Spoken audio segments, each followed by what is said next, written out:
Educatina, el sitio de educación número 1 de Latinoamérica.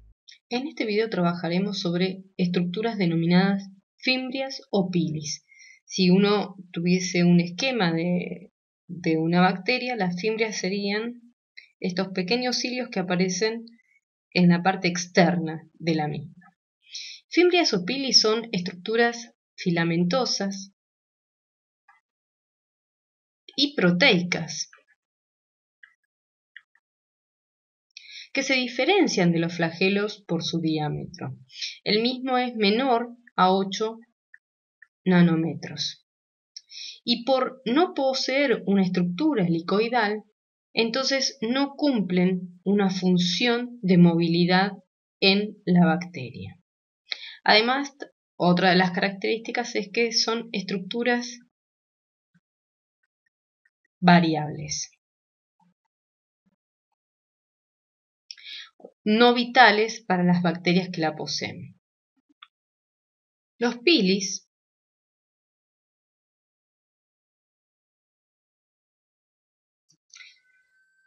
comunes cumplen funciones de adherencia a receptores específicos y superficiales. Esto es importante en las especies de relevancia clínica,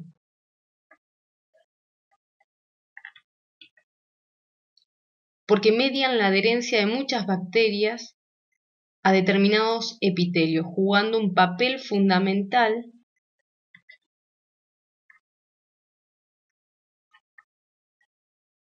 en la colonización de estas bacterias parásitas. Es interesante cuando hablamos de pilis y para entender un poco cuál es la importancia, la relevancia de conocer bien en detalle este tipo de estructura, citar ejemplos de importancia sanitaria. Y uno de los ejemplos que quiero describir es el de Neisseria gonorrhoeae, que en este caso son las cepas patógenas, son aquellas que poseen fimbrias que se adhieren, o sea, fimbrias adherentes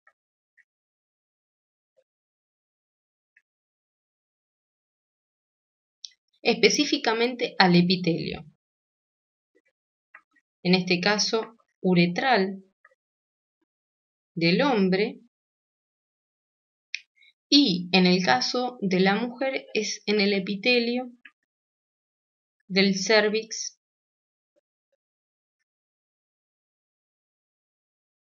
uterino. O sea, el mismo tipo, las cepas de esta bacteria en el hombre se alojarán en la parte uretral y en el caso de la mujer en la parte del cérvix uterino. Otro ejemplo importante es el de Escherichia coli, que las cepas de Escherichia coli son capaces de causar infecciones urinarias y estas poseen fimbrias que les permiten adherirse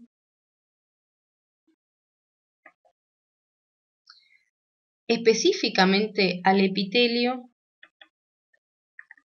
del sistema urinario.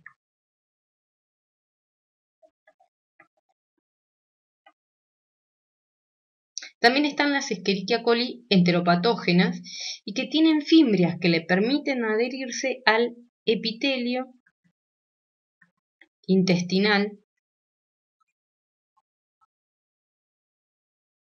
para luego producir cambios que determinarán en el huésped como consecuencia la diarrea. Entonces, hasta acá tenemos que las fimbrias son estructuras que poseen como función la adherencia a superficies. Si son de importancia patógena, o sea, de importancia sanitaria, estas se alojarán en distintos tipos de epitelio. ¿Sí? Citamos el ejemplo de la bacteria que genera la gonorrea, Escherichia coli, ya sea la enteropatógena, cuál es la posibilidad de parasitar el epitelio intestinal y las consecuencias de ello. Pero también, además de los pilis comunes, también podemos encontrar pilis sexuales. Y en este caso si uno tuviese que hacer una descripción de esto y mencionar características, son más largos que los pilis comunes y se presentan en menor cantidad en la bacteria. La podemos encontrar entre 2 o 3 por célula. Estos intervienen en intercambio genético entre bacterias y de allí su nombre de sexual.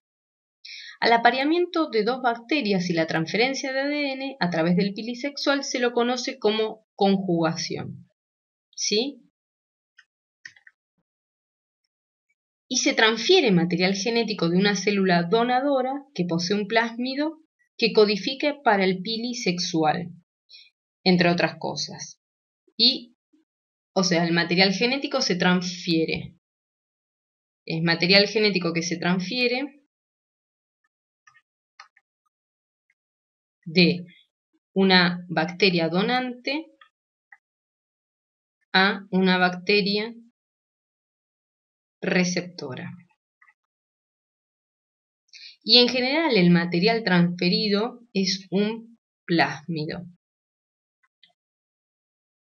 o una porción de cromosoma movilizada por un plásmido. O sea, para sintetizar lo que mencionaba recién, el detalle del proceso es, fíjense que acá tenemos el plásmido móvil que va y el pili sexual, acá tenemos el donante, acá tenemos el receptor. El pili va a ser el nexo donde se va a producir la unión y a partir de ahí, a través de ese plásmido móvil, se va a estar haciendo la transferencia. ¿Sí? Una vez unidas las bacterias, fíjense cómo se ve en el caso 3, los pilis sexuales se retraen, en el caso 3,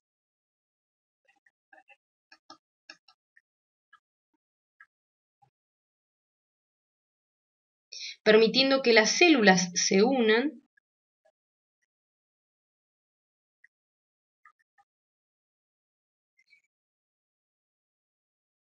y pase el ADN de la donadora o de la donante hacia la receptora, formándose una verdadera unión. Este es un verdadero puente entre las membranas de las células para el pasaje del ADN. En el caso de la célula receptora, está estrechamente emparentada con la donante y posee un receptor específico para los pilis sexuales, es decir, la célula receptora posee un parentesco con la donante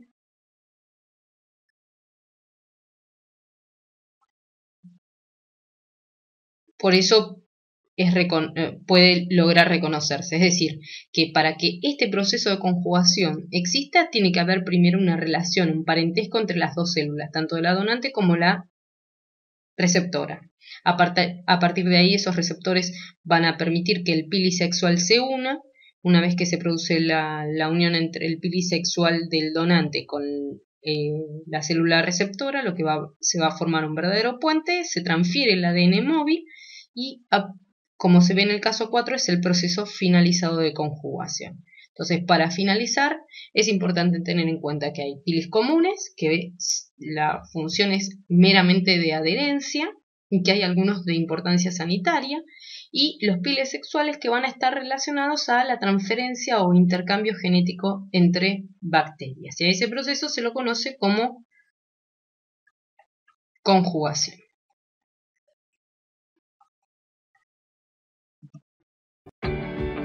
Educatina te recomienda los siguientes videos para que sigas aprendiendo.